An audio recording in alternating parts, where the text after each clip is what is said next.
guys, I'm Heidi, welcome back to my channel. Today I'm going to talk about some of the books that I read in January. So I finished a Murderbot book, so I'm going to talk about that. And because I usually like to start off a new year with some lighter reads, I also finished some graphic novels, so I'm also going to talk about those. So I finished Network Effect by Martha Wells, and this is the 5th book in the Murderbot Diaries series, and unlike the 4 previous books, it's not a novella, it's a full-length novel, and that made me very happy because it means more Murderbot. So for those of you who don't know, Murderbot is a security unit. They're a bot-human construct who hacks their governor module, which is designed to keep them in check, and they become a rogue security unit. They don't much like humans. They would much prefer to spend their time watching soap operas, but they get drawn into all sorts of adventures, mostly involving humans trying to get themselves killed. I don't actually have that much to say about this. I love Murderbot. It was absolutely delightful, and it's got some heartwarming moments in it, and some surprising moments, and the dialogue was excellent. It's definitely one of my favorite sci-fi series of all time, and I would also recommend it to people who don't usually read sci-fi.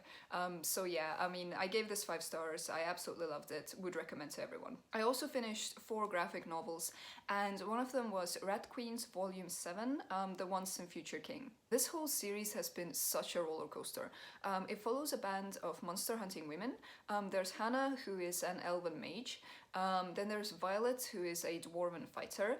Then there's Betty, who is a Smidgen thief. Dee, who is a human cleric. And they're later joined by Braga, who's an orc. And basically they're monster hunters for hire, and they get into all sorts of adventures, but oh my god, this series has definitely had its ups and downs. So I looked up what ratings I gave the previous 6 volumes, and they're all over the place. So Volume 1, Sass and Sorcery, I gave this 4 stars, I thought it was really good. Then Volume 2, The Far-Reaching Tentacles of Drygoth was still good, so I gave this 4 stars as well. Then Volume 3, Demons, was not nearly as good, so I gave it 2 stars. I was massively disappointed in it. Then Volume 4, High Fantasies, redeemed itself a little bit, so I gave it 3 stars. Then Volume 5, The Colossal Magic Nothing, was just plain bad, 1 star, didn't like it at all. Then Volume 6, The Infernal Path, was a bit better, but still not quite good, so you know, I gave it 2 stars. And then Volume 7 felt like it was kind of getting back on track, but not quite. I like the art style in this one, and the characters are still awesome, but the writing and the dialogue seemed especially clunky this time, so yeah. There's been a lot of changes in the main writers and artists, and it definitely hasn't helped. It felt really disjointed and confusing, and there were times when I almost gave up on this series altogether, but I didn't because I like the characters. But I do think that this series has lost its magic.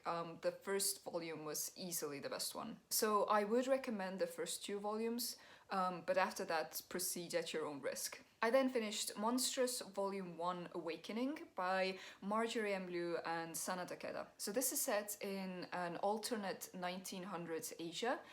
It has steampunk elements, and we follow a young girl who has a weird link with a monster who lives inside of her. The plot is quite complicated for a graphic novel. There's a lot going on lore-wise, there's a magic system, but the story is very good and the characters are all richly imagined. If this was an actual novel, then it would probably be grim dark fantasy, because there is some truly dark and disturbing stuff happening in this graphic novel. The artwork is so beautiful, but the whole thing is very violent.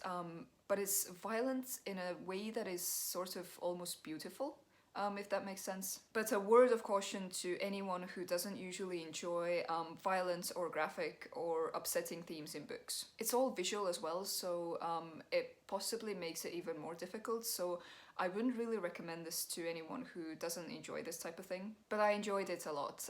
Both the writing and the artwork were so good, and I can't wait to continue with the series. I then read I Will Judge You by Your Bookshelf by Snider, and I didn't enjoy it at all. It tries to be funny, but it comes across as weirdly pretentious.